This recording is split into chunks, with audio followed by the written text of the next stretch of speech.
vibes dan area baru di 911 Coffee. Hore, pas tanggal 11 November kemarin, 911 Coffee grand opening coy.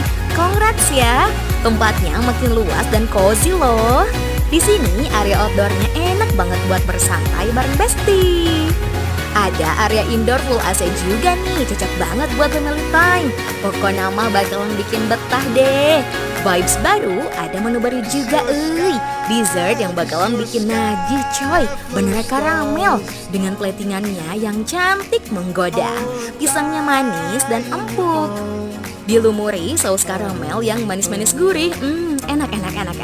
Ada 3 minuman baru nih yang harus kalian coba.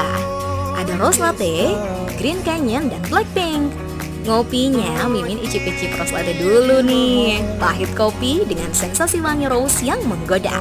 Kalau suka yang seger-seger, cobain green canyon. Sensasi manis mangga yang lembut banget.